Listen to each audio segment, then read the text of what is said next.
সমাজকে স্বাবলম্বী হওয়ার পাঠ দিচ্ছেন এক যুবক। কেন? তিনি কিন্তু বর্তমানে মধু সংগ্রহ করে আজ স্বনির্ভর নিজে হয়েছেন। তার জন্য তিনি আজকে মানুষকেও, অন্যান্যদের সকলকে, যারা বেকার যুবক যুবতী রয়েছেন তাদেরকেও কিন্তু স্বাবলম্বী হওয়ার জন্য ডাক দিচ্ছেন। দুর্গা চৌমনি ব্লকের অধীন কুচাইনালা পঞ্চায়েতের মালাকার পাড়ার বাসিন্দা সুবল মালাকার। একটা সময় সুবল মালাকার স্ত্রী সহ 2 ছেলে মেয়েকে নিয়ে অভাবে অনটনে দিন কাটত। গত 34 বছর আগে ইচ্ছা শক্তিকে কাজে লাগিয়ে সরকারি সাহায্য শুরু করেন মৌমাছি পালন। ধাপে ধাপে মৌমাছি পালনের মাধ্যমে মধু সংগ্রহের প্রশিক্ষণ নেন আগরতলা কৃষি কলেজ এবং ধলাই জেলার দুর্গা চৌমনি আরডি ব্লকে। মৌমাছি পালনে নানা সময়ে আর্থিক বাধা আসলেও পিছপা হননি তিনি। বর্তমানে 35টি মৌমাছি বাক্সে মৌমাছি পালন করে মধু সংগ্রহ করেন সুবল বাবু। প্রতি কেজি মধু 1000 টাকা কেজি দরে তিনি বিক্রি করেন। বছরে কম করে আয় করছেন 90,000 থেকে 1 লক্ষ টাকা। স্ত্রী সহ 1 মেয়ে এবং 1 ছেলেকে নিয়ে এখন ভালোই সংসার চলছে তার। আমি ওই সেরা বাবার থেকে কাজ শিখছি। আমি আমার কাজ দেখতে সেটা আমার গাড়ি বুড়োর মধ্যে লুকে ডাকছে। আমার কিছু নেটে ছবিও গেছে। যাওয়ার পর ঠিক আমার একটু আগ্রায়া যাওয়ার পথে এই ব্যাপারে কি আপনি ট্রেনিং নিয়েছেন? ট্রেনিং নিছি। কোথেকে ট্রেনিং? আমি ট্রেনিং দিছি দুর্গা চৌমনি, তারপরে আগরতলা কৃষি কলেজে। আচ্ছা। আরো পড়ছিল ডিউটি, তখন আমি অসুস্থ ছিলাম, আর যাইতে পারছি না। আচ্ছা, এই যে আপনি 35টা ভাস্কর্যে মৌমাছি পালন করেন, তো এই ব্যাপারে আপনার কত বছরে কত লাভ হয়?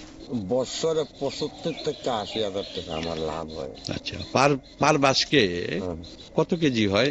2বার ভাঙলে 13 কেজি পর্যন্ত একটা বক্সের মাঝে হয়। আচ্ছা, 13 কেজি আমরা পর্যন্ত বাই করছি। আর কিছু রাখতে লাগে তারা খাওয়ানোর লাগে। আচ্ছা, আর নাহলে তো 15 পর্যন্ত ভাঙন যায়। আচ্ছা, এই যে আপনার বেকারদের উদ্দেশ্যে কি বলবেন? বেকার সমস্যা তো মানে চাকরি নাই। চাকরি যখন নাই, আমি মনে করি মৌ চাষ যদি করে তবু একটা সমস্যার সমাধান হয়ে চলতে পারে। এখন তো আর সংসারের মাঝে বড় সংসার কারু নাই, সিঙ্গেল বা 4 জন, এর বেশি নাই। আরামসে এটার থেকে সুখে চলতে যেতে পারবো, মানে ভালো টাকা ইনকাম করতে ভালো টাকা ইনকাম হইব। আর আপনি তো আর একদিনে ব্যস্ত আছেন না। আপনার কি মানে এই মৌমাছি প্রতিপালন করে কি আপনার সংসার চলে? হ্যাঁ, এটা চলে। এটাই উপর নির্ভরশীল। হ্যাঁ, এটাই চলে। সরকারি কোনো সাহায্য পেয়েছেন? সরকারি সাহায্য একবার আমি আগরতলা কৃষি কলেজ থেকে 20,000 টাকা পুরস্কার পাই। আচ্ছা, এই চাষ করে? হ্যাঁ, চাষ কইরা সেটা। আর দুর্গা চৌমনির থেকে পাইছি বাস্ক স্ট্যান্ড থেকে বেড়া যা আছে যাইবত জিনিস দিই। ওই তো 2 মাস আগে আমারে কমলপুর কৃষি অফিসের মাঝে নিচে আমার ছবি টবি তুলছে, নিয়ে আসে আমার 3,500 টাকা দিয়া দিচ্ছে।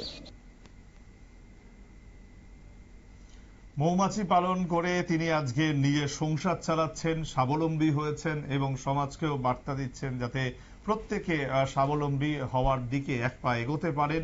এবং তার জন্য তিনি যেভাবে এগিয়েছেন ঠিক সেরকম ভাবেই সমাজের বিভিন্ন স্তরে যারা যারা বেকাররা রয়েছেন তারা যেন প্রত্যেকে এগিয়ে আসতে পারেন, তার মতো স্বাবলম্বী হতে পারেন, সেই গল্পই তিনি এখন শোনাচ্ছেন সমাজের প্রতিটি মানুষের কাছে এবং তাদের সকলকে অনুপ্রাণিত করার একটা চেষ্টা করছেন।